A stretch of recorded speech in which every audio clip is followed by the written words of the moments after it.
Anything Joe's, a collaborative journey through the world of G.I. Joe. My name is Greg Engel. And I'm Jaren Decker. And we'll be your host today. Today on Anything Joe's, we're talking about the most recent news and the most recent acquisitions. So let's go ahead and get started right away because we've got a pretty good deal of both to start with.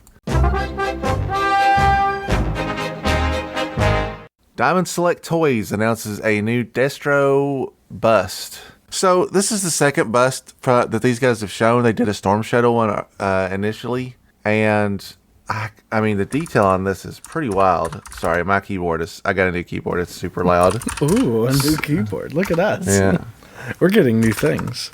I did all my Christmas shopping for myself. G.I. Joe Legends in 3D Destro 1/2 scale limited edition bust. 1/2 scale, is that right? I still feel like that's going to be big. Villainous Scottish arms dealer Destro is now a legend in 3D, the second entry in the G.I. Joe series, the first being Storm Shadow. Measuring approximately 10 inches tall, this half-scale bust of the Cobra Associate features his awesome, inspiring medallion at a pedestal base styled after his famous wrist rockets. Limited to only 1,000 pieces, it comes packaged in a full-color box with a numbered certificate of authenticity, designed by Joe Allard, sculpted by Jorge Santos Suiza. Joe Allard, that's the dude. He also designed the domes. Oh, that they did. Okay. Yeah. So it looks like at least on Big Bad, the pre-order on these is already sold out. They were even selling it at a slightly discounted from MSRP. MSRP on this is $174.99. Big Bad had it for $159.99, which actually says a lot when you consider what Big Bad charges for their classified figures. It's usually a little bit of a markup. Okay, so I can't speak. 10 inches is obviously not half scale, right? Unless he's got a very small head, I wouldn't think so. Yeah, I mean, I'm not visualizing this properly, I guess, even though I'm looking right at it. There's no banana in these pictures for me to compare the actual size. But, I mean, okay, so size out of like 10 inches, nah, that ain't it. Okay, but it's still pretty big and definitely looks amazing. If you compare this to like the bookends they put out, I don't know, 15 years ago, probably the only other thing closest to this that I've ever seen, this blows it away. But it is a bit of a unique collectible item. I don't know a lot of people in our specific circle that really collects statues and busts and things like this. I get that your takeaway is probably going to be this is not for me, but what do you think about this overall? I mean, first off, once again, Joe Allard has done some amazing stuff. He's done a lot of the Mythos pieces. He works with a bunch of different companies. He's done sideshow stuff. So he's phenomenal. With that being said, though, yeah, this is not something I'm going to pick up. I've never liked busts. I just always feel weird having, like, to me, I buy those things as, like, action figures. So you're taking every bit of posability, and it just, I mean, don't get me wrong, they look cool, but there's only one way for them to look, and that's it. Yeah, I mean, I like everything about this, looking at the design. The base of the bust is like his wrist rocket launcher, which is a nice little touch. And his little amulet that he wears, the chain on it looks real. I don't know if it's actually loose fitting, like you can move it around, or if it's just molded in such a way that the chain looks realistic. I mean, yeah, I think there's a lot of little things about it. If you look really closely at the inside of his, I don't know what I guess that's his collar.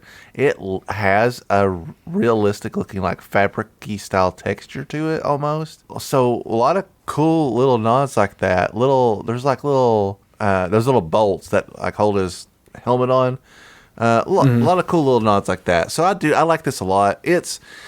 I won't say this is outside of my collecting range because there are so few things that are. But you don't have a collecting range. If it has G.I. Joe on it, you have it. I mean, that's essentially it. I looked at the Storm Shadow one and liked it quite a bit also. But I mean, it's pretty expensive overall for what it is. So it's one of those things where I'm like, oh, I'm going to think about this. And then here I am looking at it already sold out, obviously. 1,000 pieces is not a tremendous amount.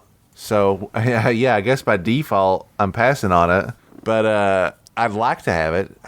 It would have to be releasing at a time where there's nothing else coming out. and I can't. And that is not this time right now. Yeah, I mean, it's hard to speak for. I mean, April. I have no idea what's going to be going on. Interestingly enough, the Storm Shadow one, which is slated to arrive this month, is still available for pre-order. It has a MSRP of $199.99, and Big Bad has it for $179.99. There might be a cheaper deal out there than that, although that, I mean, on paper looks good. And I do think the Destro one looks a little better than the Storm Shadow one, although the Storm Shadow one has some great, like, back details. He's got a ton of accessories that he's, like, carrying on his back. I don't know. Yeah, I'd be happy with either one of these, frankly. But, I mean, if I got one, it would be probably the only one. I couldn't just start opening up a collection of these. Unless I got one and it was just like, this is the best thing I've ever owned in my collection, I must continue.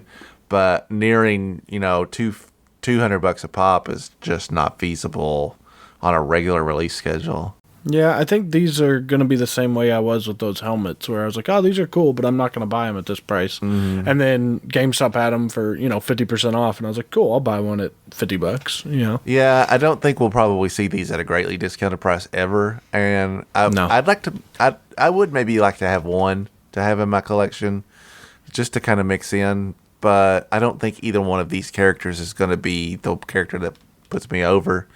Certainly Destro, where we've just had tons and tons of Destro stuff. I still have a Destro statue where he's firing off his wrist rockets, which was supposed to have already shipped because they sent me a hey, it's almost here email. So prepare for it type deal. And plus we've got the Mezco Destro still coming, and that was weeks ago. So yeah, I just have a lot of Destro stuff coming. I don't feel a strong need to continue to pick things up. So anyway, that's the Diamond Select Destro Legends bust. When I see this, like a non-promotional image for it, I might feel differently. Of course, obviously, by then it might really be too late to try to get one, but I think it has a lot of value. We're just not maybe the target demographic for it. Yeah. We'll see. We'll see what happens when this comes out. And maybe if it just happens to fall at the right time and there's not a flood of other stuff going on, sometimes I impulsively will scoop stuff like this up because I think it looks so good. G.I. Joe, A Real American Hero, Saturday Morning Adventures is coming to life from Eric Burnham, Danny Schoening, and Luis Antonio Delgado. And so they put out a 2-page teaser to show it off, and it looks really, really good. So first of all, I'll just say that the art on this 2-page preview is extremely good, both in line work and coloring, especially. Really, these 2 pages really capture the cartoon universe, I think, very well. You look at little details like Destro has that. It's more of an orange color chest. It's less implied that that's his skin and more like an undershirt. Cobra Commander is wearing his black cape with his red inside lining. That's something that you see in the G.I. Joe movie specifically.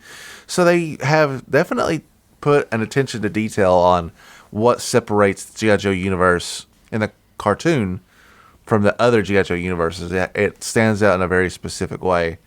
And so I think that part of it looks great. Also, it's worth noting that on these 2 pages, one of the big pulls is that there seems to be a giant 60-foot bat that's attacking a airport or a base or something.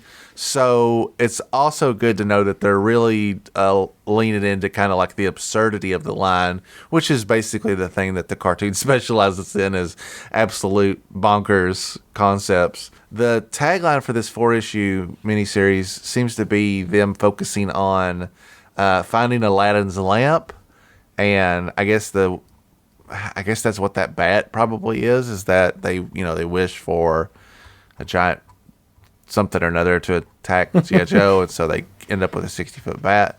That's just an assumption. It kind of looks like in this other page that it's cut off a little bit, but it looks like maybe in his other hand, Cobra Commander already has the lamp. So, Jaren, I know we haven't really talked about the cartoon yet, but what do you think about this? Do you think this has a lot of potential? Do you think it looks appealing?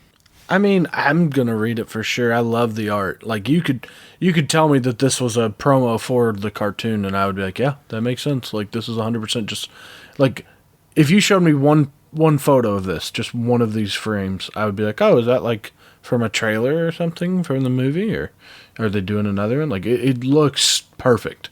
And they have giant bats. The only thing that they're missing in this promotional thing is Vamp, or they would have had me 100%. Or Tripwire, somehow defusing it, I guess. Or, yeah. Hey, they did sneak in a little barbecue behind there.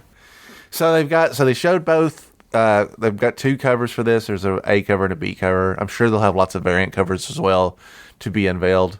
And obviously the tagline on this is Saturday Morning Adventures. Lots and lots of people have come out and said, hey, G.I. Joe didn't air on Saturday morning. It was a Monday through Friday cartoon. That's correct. You might be looking too literally into this.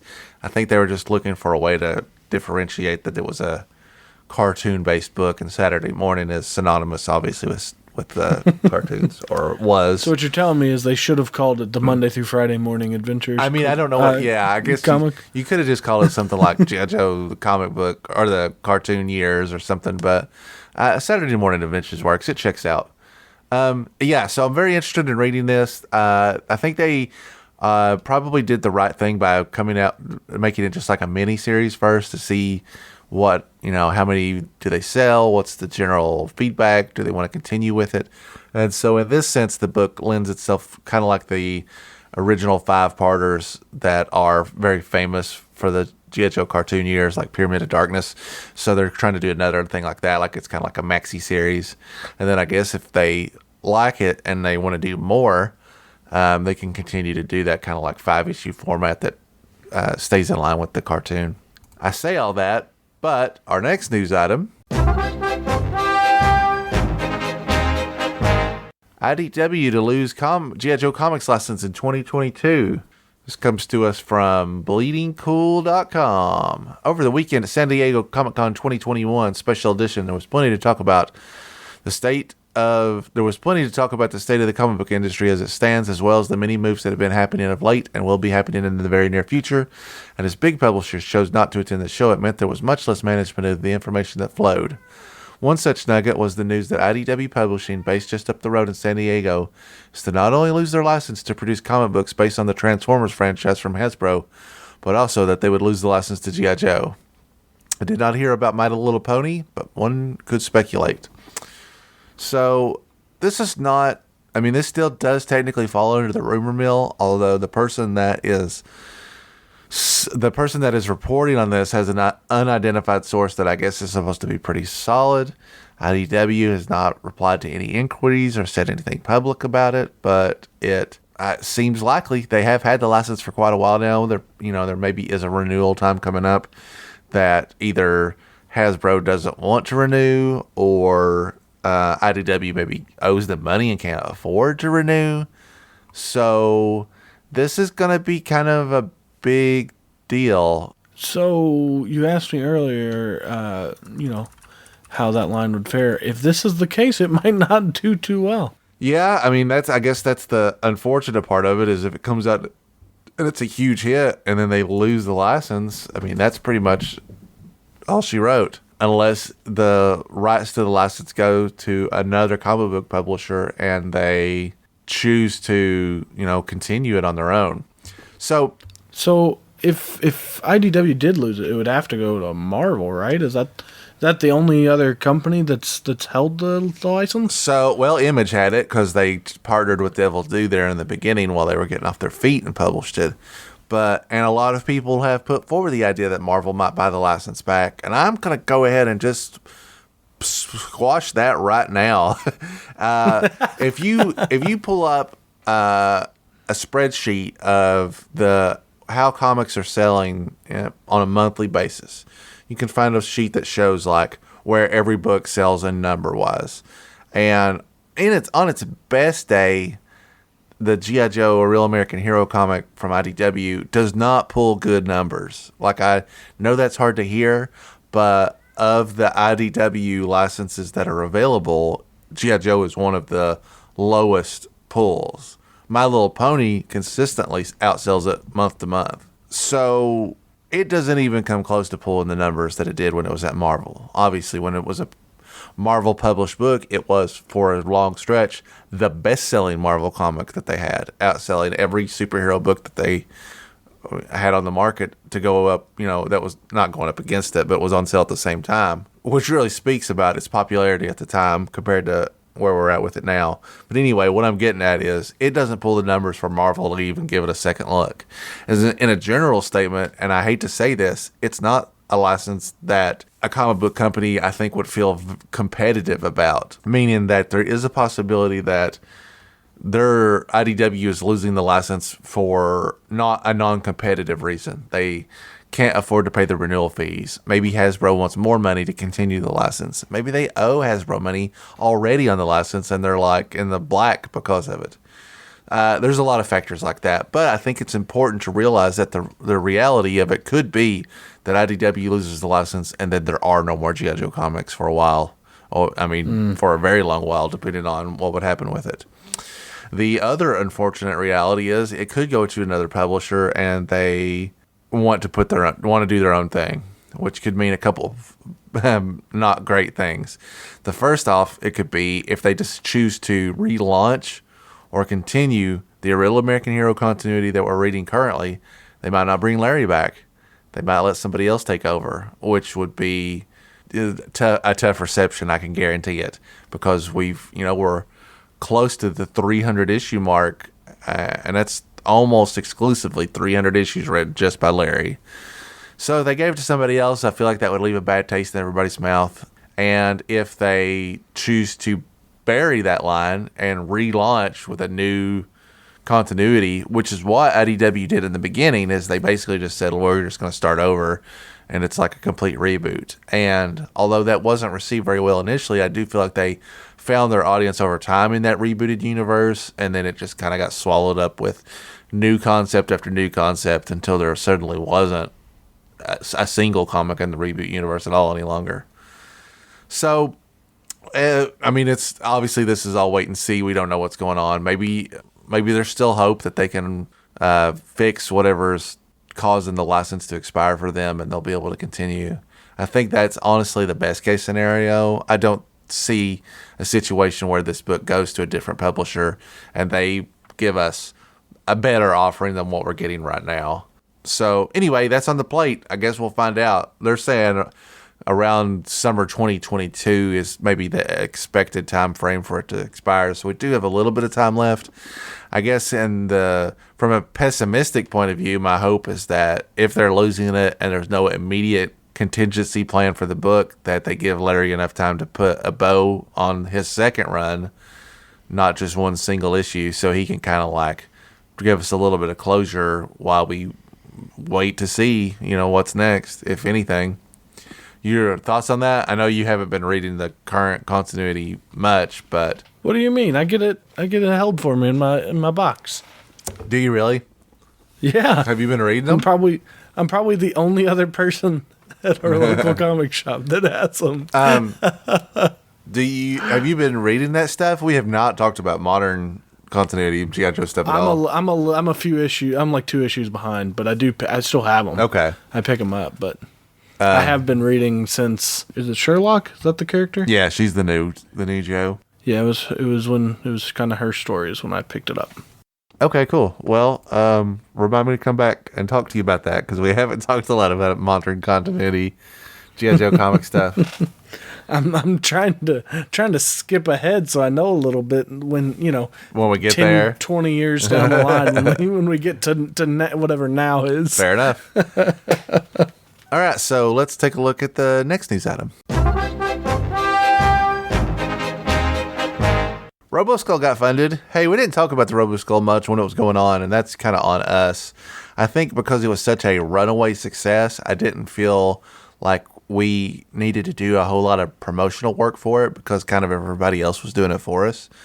And I know that we had flip-flopped a little bit because you were originally backing it, and then you chose not to back it because you felt like it was a better use of your money to back the SkyStriker, which I totally get. If you don't really have any sort of emotional connection to the RoboSkull, then it's just a cool looking and appealing toy. But as someone that's been pursuing a vintage RoboSkull for quite a while now, the RoboSkull Kickstarter, I think, was like a godsend for me. Like, it was exactly what I wanted, and I'm glad that I was able to find the funds at the last second to just get the base offering. And then, obviously, I don't have to think about it right now, but they have tons and tons of great add-ons that I want to put on there as well when the time comes.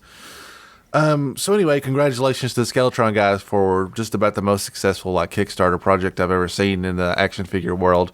Certainly the most successful one that I've ever been a part of. I'm really glad it got funded, and I'm really glad it blew away the goals that kind of were expected for it. And this goes without saying, but I'm extremely excited to see that thing when it does finally get in my hands. I mean, it's amazing, and I think the fact that they were, you can tell that they put so much care into it, not only in the, paying homage and really honoring the past of Action Force, and of the previous RoboSkull, but also just in, hey, we know that we have collectors of two different sizes. We know that we have 6-inch, and we know that we have 3 3/4 inch. And they made sure that, hey, look, we made this so that you can use it for either or both.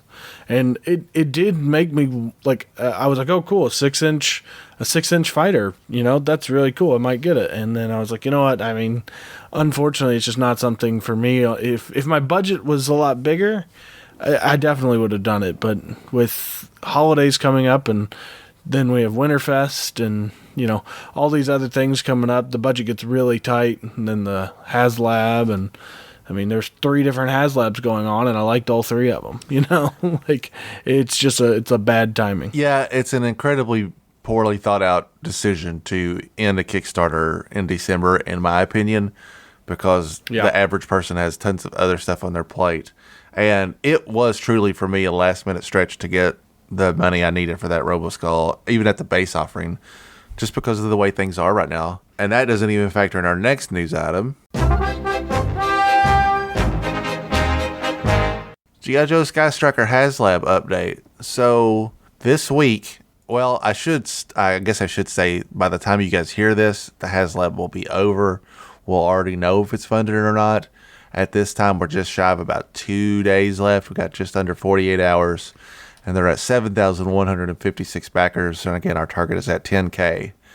They this week came out and showed the Cobra Hack Initiative, which is additional. They've got Cobra figures that you can get with it now, and it has a sticker sheet that is Cobra themed. Instead of saying G.I. Joe, it says No Joe on the side, and it's actually a pretty smart take on Cobra captured SkyStriker. Now, do I think that that's enough to put it over the edge? Well, I don't know at this point. 7K is actually some pretty steady growth before the very end. And as I've heard multiple times at this point, the end game is where things really get crazy, and you see, it suddenly blows through the roof at the last second. I'm assuming that is people that just don't know if they're going to have the money at the last minute. And I totally get that. As somebody that has just barely set aside the funds for this also, it's going to be a big deal. Because if it doesn't fund, it frees up a lot of money for me to put towards Winterfest, or just in general. That's a lot of money for me to, I don't know, I could do actual Christmas shopping with it instead of just buying for myself like I normally do. So you told me today that you've also decided not to back this at the last moment. And I totally understand, for all the reasons that we just said. It's a tough time of year to be trying to put, a couple $100 back for yourself even. Seems almost greedy, honestly, but it is what it is. Obviously, there are people that are more financially set than we are that probably don't even have to give it a second thought, or maybe don't have to do as much Christmas shopping as we do. And there are people on the other side that maybe have boatloads of money, but they just don't feel that the value is there for the cost. I do think that the Cobra edition does really put it closer to the line on what they're charging versus the value of it. And compared to the other kind of stuff that's going on in the HasLab, especially with that Rancor, which seems to be a complete disaster, I think they at least have a little bit more support than that Star Wars one does. That's all I see is people trashing it. So we'll see. I'm excited. I will certainly be watching the countdown on this, as it ends in the next 48 hours, because I am curious to see if it's going to make it or not. I think that regardless how you feel about the funding or the how much they're charging for it, I think that it will be a big deal if this funds or not. If it funds, even just barely, then I think that the opportunity for other HasLabs are greatly increased, and we might get something even better next time. Like they're gonna use this as a gauge to see if it's feasible, and then from there they will listen to what people want and what is realistic. Like if they put out, I know a lot of people have been talking about a 3 3/4 scale whale, which I don't think is, I think is proportionate based on this release, is something that they could still get away with. For me, the only thing that the thing that could have made it a little better, and I think that this price is justified for all of the things. I mean, all the different kitted out things, the details that they've added.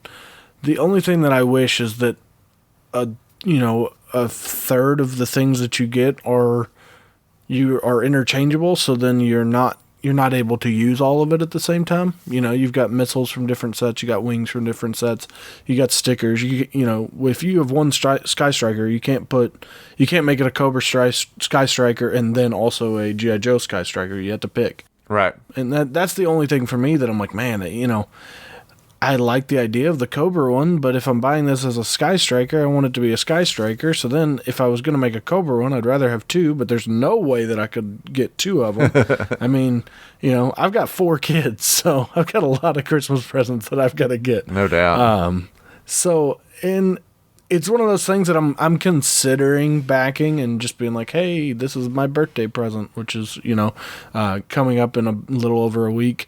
So I'm like, well, maybe, I could do that, but it's right there on the line. If it was under $200, I would definitely be in. Or if they said, hey, you know what? We're going to go ahead and give you those stretch goals. If they came out and said, hey, guess what? You're going to get that Scarlet. You're going to get the little dudes, the flight crew, and you're going to get that Night Force ripcord. If they said that, then it would probably tip it back into my favor. But it's just hard to have $250 tied up that you're not going to see a toy of for over a year. So what if tomorrow this thing starts blowing up and they blow through all the other goals, and so it's going to be like a for sure, or is that going to change your mind at the last minute? I think so. If they hit if they somehow, you'd have to double the amount of backers, so I don't think that's going to happen. But if they somehow did, even if they got to 16, even if they just got to Night Force ripcord, I think that would do it. I think.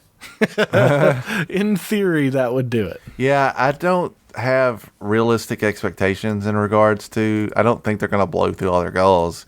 So I think at this point we're going to be cutting it close just to see if we make it, which is a shame because the people that are like, oh, there's not enough value there, so I'm not backing it, are the same people that are going to prevent us from getting the stuff that we actually want. Because I do feel like if you factor everything in, I do think the price point gets a little bit more justified. But if if I'm paying the same price and I'm only getting the bare offering, that is going to leave a little bit of a bitter taste in my mouth. But it is what it is. We just got to ride it out and see what happens. So anyway, I guess we spent a lot of time on something that's already over by the time people hear it. Yeah. Here's our thoughts on something that's ended by the time it's going on. It is something that's very it's really strong in my thought process right now. I'm really watching it pretty regularly to see what happens with it. All right, so that's the last news item. I guess that means it's time to go to recent acquisitions. Recent acquisitions.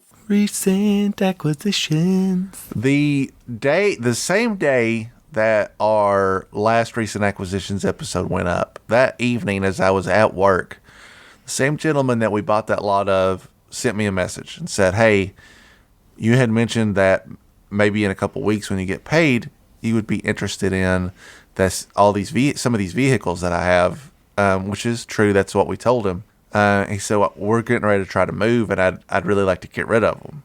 Well, that was an opening that I wasn't expecting to get that day, because we had kind of spaced some stuff out, and we were still I was still especially working at identifying and placing the parts that we had gotten from this first initial lot from this guy. But I knew this dude was in a hurry to get out of where he's at, and part of that involved, moving a bunch of junk that we in the biz call treasures.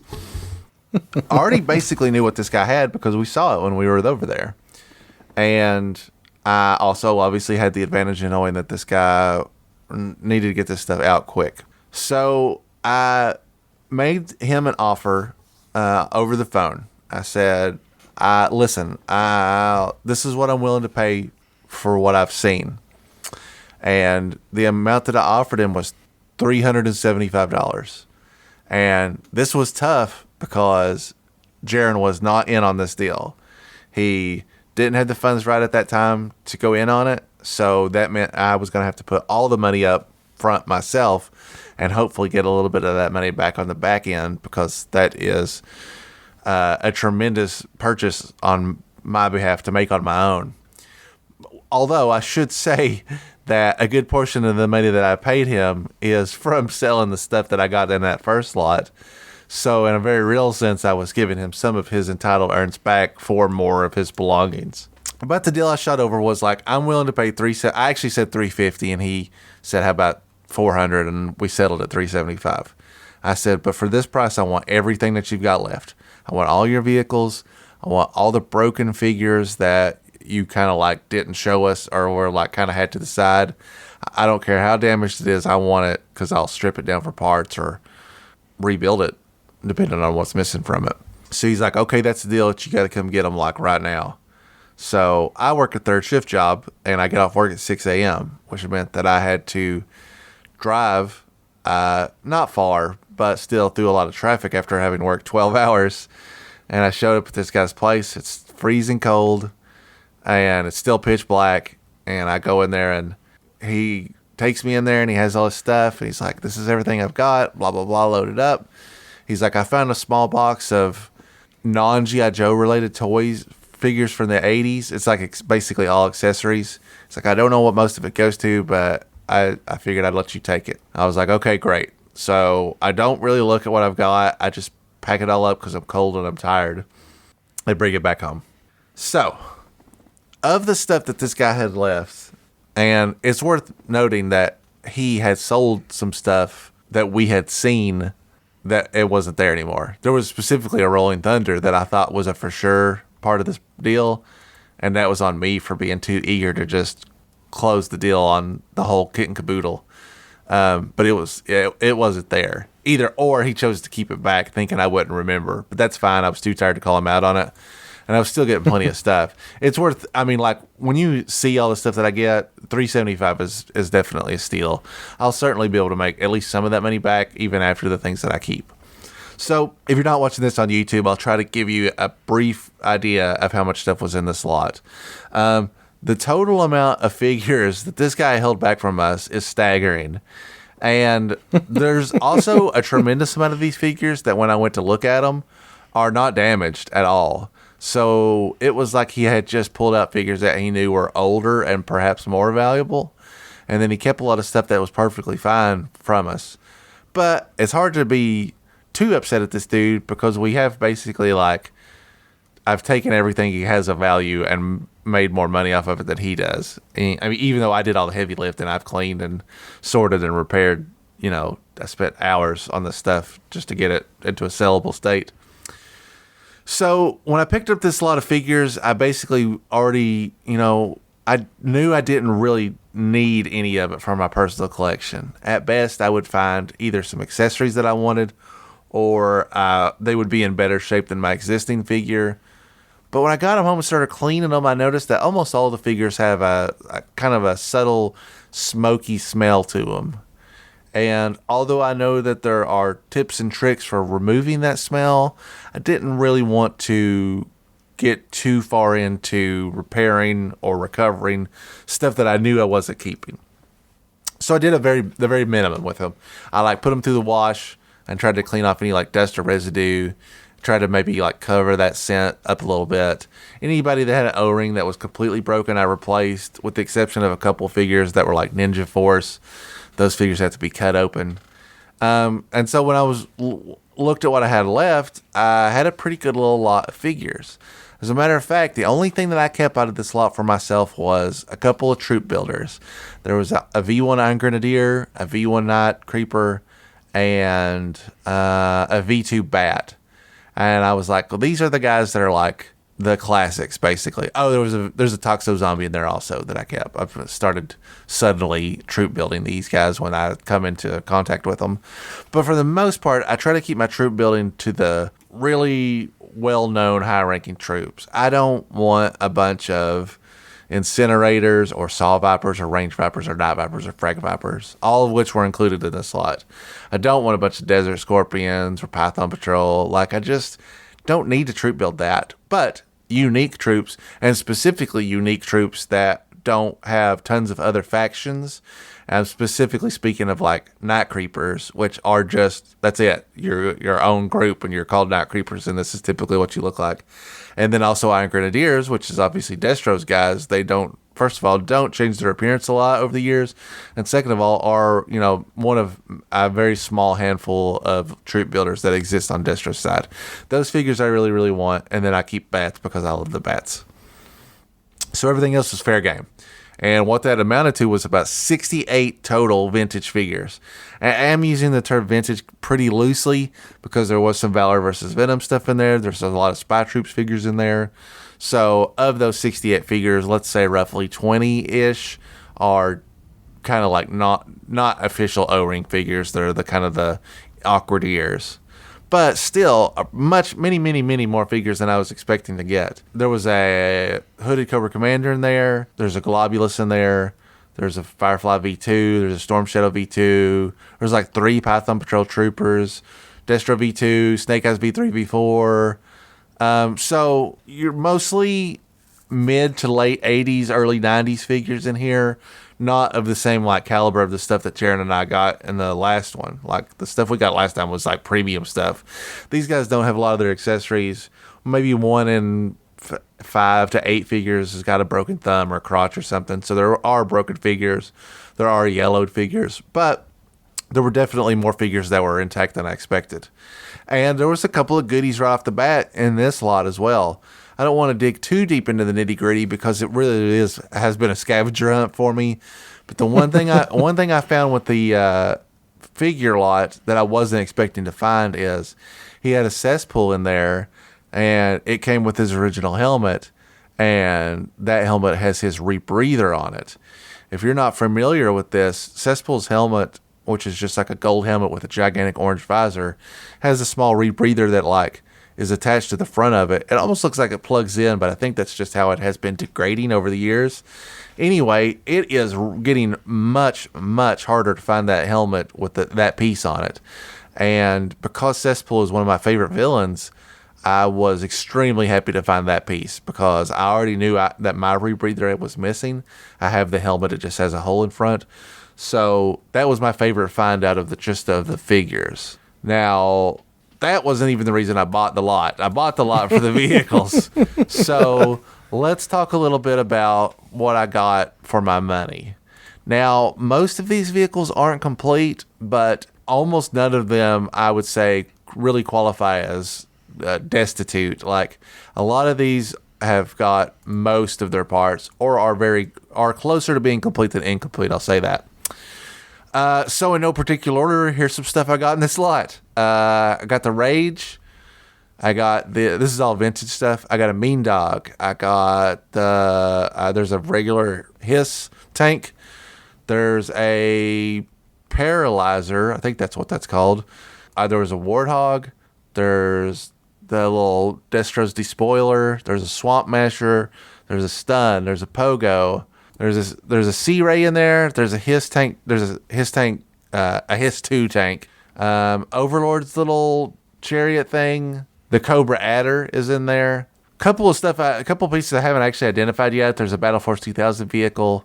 The Grizzly is in there. The Patriot was in there. The Skystorm X-Wing chopper was in there. So a pretty big lot of vehicles when it's all said and done. And that's just the stuff that I can actually identify on site. Oh, there was a Triple T in there. I forgot about that. It's a pretty big. Oh, there was also a Phantom, the Phantom X19. Yeah. Which I actually, when I got to looking at, found out was in much better condition than my existing one. Than the one that you got at the toy mall? Yeah. Between that one, the one I had, and the one at the toy mall, I was able to put together one pretty complete one. Nice. So, of this vehicle lot, there were several pieces in it that I just did not have in my collection at all. I had never had a hammer before. I never even really seen one in person. And I love that. I think it's wonderful. I had been looking for a Warthog actively for the bigger part of this year and wasn't able to put my hands on one for a good price. So that definitely covered a big part of buying into this. And it's mostly complete except for it's missing one handlebar inside. And there's a machine gun that's mounted right above the little openings where the figures go. And that piece is broken off a little bit, but it still stays in place. So not perfect, but pretty darn close. Although I had a Cobra Adder when I was a kid, the part with the 2 missiles, I must have gotten rid of it in one of my purges, so I was able to add that back in. There's a couple of these smaller vehicles. There's like a little barge. It's not the battle barge, but it's like a little tiny Cobra hovercraft. I didn't have that, and they also have a little tiny Cobra jetpack that I didn't have. There was a battle copter in there I didn't have. I also didn't have that Patriot. So I had already added a bunch of stuff to my collection from this lot that I didn't have at all, which really puts a lot of value on it for me. In addition to that, I was able to utilize some pieces from this to complete some stuff I already had. Like I got a Triple T, and I have talked on previous episodes about how the Triple T I have has some like melting plastic on it, so I was able to fix that up. And then basically I just kind of looked at what was left and thought, well, am I keeping this? Am I selling it? And I'm still going through that process of matching it up with my existing one. And then I'm also kind of fighting with myself with stuff that I don't need to keep, but I'm keeping anyway. Like, do I need to keep another original Hiss tank? Probably not, but I probably will. I'll probably keep that Hiss 2 also just because I like it so much. So yeah, that was my big acquisition. I'll follow up with that as I start to kind of piece that stuff off and let you guys know, if that was a good investment.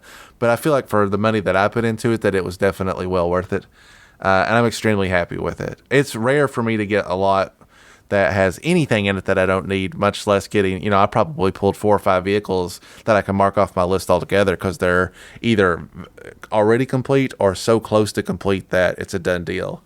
And that's not including that I'm going to, Jaren will have an opportunity down the line if he wants to pick up some stuff out of that from me. He can just kind of pick and choose what he wants as we go through it. So anyway, that's our second haul. And it was great. I was very unexpected to get hit with that so soon after buying those figures, and I'm glad it put me in a position of like where I could kind of use that to my advantage. Although, I mean, again, in all honesty, the amount that I paid was more than I would usually pay for an individual lot. It just happened to fall at a time where I had just enough money to kind of make it happen, and I'm glad it did. No Joe left behind. I'll pretty much buy anything if I can get it at a right price, and then I'll figure out what I want to do with it later on. That's awesome. Go ahead. What have you picked up recently? Since you talk crap about them, I got a Night Creeper. Okay, V1 or V2? V1. I've already got V2. Okay. I got a Roadblock from Star Brigade. Mm-hmm. One of the ones, not the orange suit, the one with the white and blue suit. I want to try to find an orange and black suit, but it seems like that one's rare. Yeah, it is a little bit less common. I got a Saw Viper, since you talk crap about them. I'm not talking crap. I just don't need a ton of them.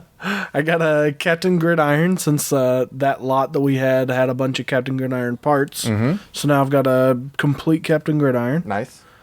And then I got a Shipwreck V2, which is actually, in my opinion, a very underrated figure. Yeah, that's a good figure. And then I got the last pickup I got, and I might have mentioned it last week, or I might have said that I wanted to get one, but it's a Flint from the Eco Warriors. Yes, another great underrated figure. Just not. I mean, it's not your haul because you got my haul. The second behemoth. My haul is a lot of work. It's a lot. It's not as much stuff that I needed as much as it is stuff that I can maybe use to leverage to get more stuff that I do need. So, with you bowing out of both of the Kickstarters and missing out on this lot, what's on your docket? Like, what are you going for next? Really, it's just. After Christmas is over, is prepping for Winterfest. Only a week or two of prep time, but still, that's kind of my big thing. That trying to get that knocked out of the way. I would like to find. There's a few of the bigger things that I would like either a Crusader. Or and I mean bigger as in like price point, not as in necessarily physical. Like a Crusader or a Dino Hunters, something like that. Something that, if I found something like that, I would buy it, and that would probably be my whole haul from Winterfest. But it would make me happy. Yeah, it'd definitely be like a grill item for sure. But unfortunately, a lot of times with grill items, that's the price you pay is you pick it up and only it. Yeah. All right, well, great. So I guess we'll see. Winterfest is right around the corner. We'll be covering that. We might even try to do some recording there if we can. But certainly as we're prepping up for it, we expect it to be another pretty big haul. I think we'll have a lot to talk about from that as well. We can just take our camera and I'll have it in the bag the whole night and we'll just not use it, just like last time. That sounds about right. We'll be back in 2 short weeks where we're going to continue our coverage of G.I. Joe Declassified with G.I. Joe Declassified number 2, Origin of Shooter. We encourage you to join us for that, as it's been a pretty excellent read into the backstories of the Joes before they started the G.I. Joe team.